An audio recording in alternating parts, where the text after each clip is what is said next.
Dear students, आप सभी का एक बार फिर से स्वागत है आपके अपने चैनल एक्सपी क्लासेस में।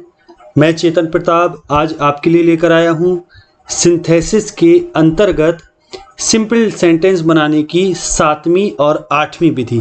तो इस वीडियो में हम 7वीं और 8वीं दोनों विधियों के बारे में बात करेंगे।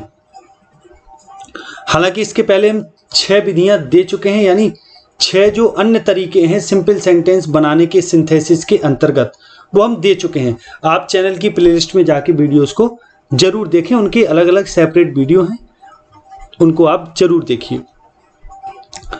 तो वैसे अब टॉपिक को शुरू करने से पहले आपके लिए आवश्यक सूचना, एक्सपी क्लासेस ने एक अपना नया चैनल लॉन्च किया है जिसकी लिंक हमने डिस्क्रिप्शन में दे रखी है। आप उस चैनल को जरूर अपना सपोर्ट करें और जिन्होंने अभी तक उसको सब्सक्राइब नहीं किया उसको सब्सक्राइब भी करें, क्योंकि उस पर आपकी लाइव क्लासेस और टेस्ट उसमें होंगे। तो उसको प्लीज़ आप लोग सब्सक्राइब करें। तो चलिए अब इस टॉपिक से शुरुआत करते हैं। तो बड़ा आसान टॉपिक है, कठिन नहीं है, आप गौर से बस समझिए, क्योंकि इसमें मैं आपको कोई विशेष रूल्स नहीं बताने वाला। सिंपल सी बात है, बस कॉन्सेप्ट आप समझिए जैसे मैं आपको समझाऊं। देखिए तो एक्चुअली इसमें होना क्या है, एडजेक्टिव का प्रयोग करके हमें सिंथेसिस करना है। तो पहले तो हम इस पर विचार कर लेते हैं कि एडजेक्टिव होता क्या है। एडजेक्टिव होता है विशेषण, जो नाउन या प्रोनाउन की विशेषता बताए वो कहलाता है एडजेक्टिव। जो नाउन या प्रोनाउन की विशेषता बताए, ठीक, वो एडजेक्टिव होता है। ठीक है, तो एडजेक्टिव का काम ये होता है कि जिसकी विशेषता बताता है उसी के ठीक पहले लगता है। क्या, फिर से सुनिए मेरी बात को। एडजेक्टिव नाउन या प्रोनाउन की विशेषता बताता है और जिस नाउन या प्रोनाउन की विशेषता बताता है उसके ठीक पहले लगता है। तो अब इस सिंथेसिस के अंतर्गत इसका कैसे प्रयोग करना है वो समझिए। तो पहले तो ये समझ लीजिए हमें कम से कम 2 सेंटेंस मिलेंगे, राइट। हम यहां कम से कम 2 मान के चलते हैं। तो किसी एक सेंटेंस के नाउन या प्रोनाउन की विशेषता, मैं ये नहीं कहता कि पहले सेंटेंस या दूसरा सेंटेंस, मैं ये बात नहीं करता, बस इतना समझिए इन दोनों में से किसी एक सेंटेंस के नाउन या प्रोनाउन की विशेषता दूसरे सेंटेंस में बताई जाएगी। तो उस विशेषता को, जो वो विशेषता है, तो दूसरा जो सेंटेंस होगा उसकी केवल उसमें उसका एडजेक्टिव ही मेन होगा। तो उसी एडजेक्टिव को उठा के उस नाउन या प्रोनाउन के पहले रख देना है। फिर से समझिए मेरी बात को, 2 सेंटेंस होंगे कम से कम, ठीक। तो एक सेंटेंस के नाउन या प्रोनाउन की विशेषता अगले सेंटेंस में बताई जाएगी। तो हमें करना क्या है, जब सिंथेसिस करना है तो उस नाउन या प्रोनाउन की जो विशेषता अगले सेंटेंस में बताई गई, तो वो विशेषता उठा के उस नाउन या प्रोनाउन के पहले रख देना है। और जिस सेंटेंस से विशेषता उठाई जाएगी वो सेंटेंस खत्म हो गया, बात खत्म, और जो बचा वो सेंटेंस बन गया। तो बाकी तो आपको कुछ नहीं करना है। अगर ऐसे ना आए समझ में तो सीधी सी बात है, सेंटेंस को पढ़िए, मिला के बना दीजिए, हो गया सिंथेसिस। अब देखें जरा एग्जाम्पल से, बिल्कुल क्लियर हो जाएगा आपको। देखिए, अब boy came to my house, एक लड़का मेरे ऑफिस आया। द मैन वाज ब्लाइंड, यहाँ मैन नहीं है, एक्चुअली बॉय है, गलती से लिख गए। The boy was blind. अब boy came to my house, एक बॉय मेरे ऑफिस आया। The boy was blind, boy जो था वो ब्लाइंड था, अंधा था। तो पहली चीज तो ये समझ लीजिए, ये 2 सेंटेंस है, ठीक। पहला जो सेंटेंस है, अब boy came to my house और बॉय वाज ब्लाइंड, तो बॉय की विशेषता ब्लाइंड होना बताई ना। तो इस सेंटेंस में कोई जान नहीं है, केवल इसमें एक ही चीज मेन है, वो है ब्लाइंड होना, यानी इसकी विशेषता बताई। तो ये जो ब्लाइंड है वो बॉय के पहले रखा जाएगा कि ना रखा जाएगा, तो बस वही तो कर दिया। अब blind boy came to my house, हो गया सिंथेसिस। अब देखिए अगला सेंटेंस, राम गेव अ रूपी टू अ मैन, कि राम ने एक व्यक्ति को 1 रुपया दिया, ठीक। गेव अ रूपी टू अ मैन, एक व्यक्ति को 1 रुपया दिया। द मैन वाज लेम, जो मैन था वो लेम था, लंगड़ा था। तो मैन की विशेषता क्या है, लंगड़ा होना। तो जिसकी विशेषता है उसी के पहले उठा गया, यानी इस वाक्य के मैन की विशेषता अगले वाक्य में बताई गई। तो इस लेम को उठा के मैन के पहले रख दीजिए, हो गया सिंथेसिस। राम गेव अ रूपी टू अ लेम मैन। समझिए अगला सेंटेंस देखिए बेटा, the police caught a thief, police ने एक चोर को पकड़ा। The thief was notorious, notorious माने होता है कुख्यात, एक होता है विख्यात अच्छे काम के लिए, कुख्यात होता है बुरे काम के लिए। तो थीफ की विशेषता है नोटोरियस, तो नोटोरियस को उठा के थीफ के पहले रख दें, बस हो गया synthesis. The police caught a notorious thief, चोर, पुलिस ने कुख्यात चोर को पकड़ा, यही मिला के अर्थ बनेगा ना। बस अगला सेंटेंस आइए, टैगोर वाज अ बंगाली, टैगोर बंगाली थे यानी बंगाल के थे। He was a great poet, वो ग्रेट पोएट थे। तो सीधी सी बात है, टैगोर की बंगाली होना भी विशेषता और ग्रेट पोएट होना भी विशेषता। तो ऐसे कर देना, Tagore was a great Bengali poet, तो ग्रेट बंगाली पोएट कर दें, या बंगाली शब्द उठा के यहाँ कर दें, ग्रेट बंगाली यहाँ रख दें, तब भी ठीक है। तो क्या हो जाएगा, Tagore was a great Bengali poet. हमने यहाँ क्या किया, टैगोर की दो विशेषताएं दी, समझिए, एक बंगाली होना और दूसरी ग्रेट पोएट होना। तो हमने दोनों विशेषताओं को इकट्ठा मर्ज कर दिया, समझिए क्या कर दिया, नहीं मिला दिया इसी विशेषता। Tagore was a great Bengali poet, समझ गए। अब अगला सेंटेंस देखिए, आई सॉ अ गर्ल, मैंने एक लड़की को देखा। She was very tall and beautiful, वो बहुत लंबी थी और सुंदर थी। तो मैंने एक लंबी और सुंदर लड़की को देखा, बहुत लंबी और सुंदर। तो लड़की की विशेषता है वेरी टॉल एंड ब्यूटीफुल, तो इतनी चीज उठा के लड़की के पहले रख दीजिए, बात खत्म हो गई। I saw a very tall and beautiful girl, ये हो गया सिंथेसिस एडजेक्टिव के अंतर्गत। अब देखिए अगला sentence, a lion was hungry, जो लॉयन था, शेर था, वो हंग्री था, भूखा था। ही किल्ड अ हॉर्स, उसने घोड़े को मारा। The horse was black, horse black था। तो जरा गौर से देखें, तो यहां आप पाएंगे कि लॉयन की विशेषता हंग्री, ठीक है, तो ये विशेषता तो यहां आएगी, ठीक।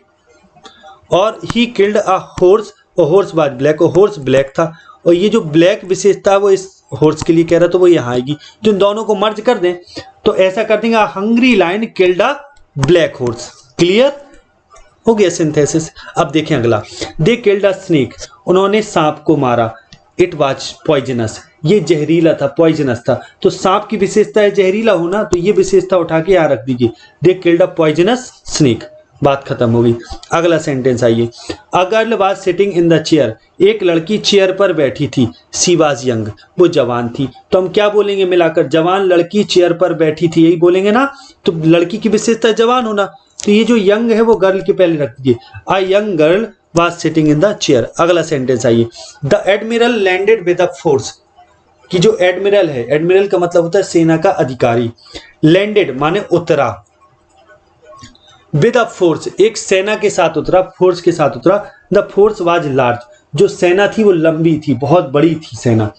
The force was well equipped, well equipped माना होता अच्छे शस्त्रों से सुसज्जित होना, यानी शस्त्रों से सुसज्जित थी, अच्छी तरीके से वेल इक्विप्ड थी। तो सीधी सी बात है, यहाँ फोर्स की विशेषता है कि एक बड़ी फोर्स, वेल इक्विप्ड बड़ी फोर्स उतरी, यही बोलेंगे ना। तो the admiral landed with a large, बड़ी वेल इक्विप्ड फोर्स, यहाँ वेल इक्विप्ड भी फोर्स की विशेषता है और लार्ज होना भी विशेषता है। तो जब दो विशेषताएं होती हैं तो इन दोनों को हम मर्ज कर देते हैं, मिला देते हैं।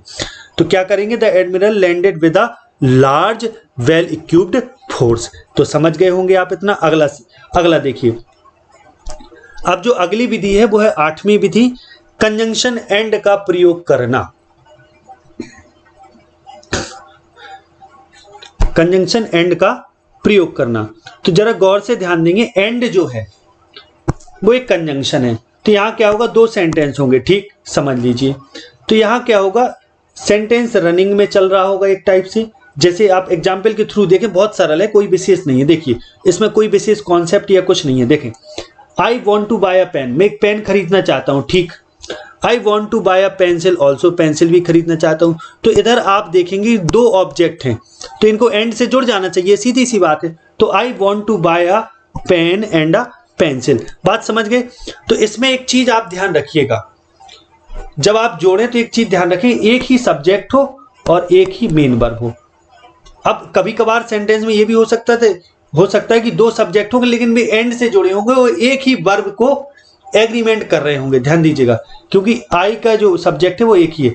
खैर आपको इतना ध्यान नहीं देना, आप तो इतना देखिए, यहाँ पेन भी खरीद रहा है, पेंसिल भी खरीद रहा है, यानी खरीदना चाहता है, दोनों को एंड से जोड़ दीजिए, बात खत्म। फालतू दिमाग मत लगाएं, ज्यादा डीप जाने की कोशिश मत करें, अक्सर ज्यादा डीप जाने में भी मुसीबत हो जाती है। देखिए, राम वेंट टू कानपुर, राम कानपुर गया। Mohan also went with Ram, Mohan भी राम के साथ गया। तो हम मिला के क्या बोलेंगे, राम और मोहन कानपुर गए, तो राम और मोहन दोनों को इकट्ठा हो जाना चाहिए, एंड से जोड़ दिया। देखिए Ram and Mohan went to Kanpur. अब अगला देखिए, आई सॉ ब्लैक काऊ, मैंने काली गाय देखी, ठीक है। I saw white cow also, मैंने सफेद भी देखी।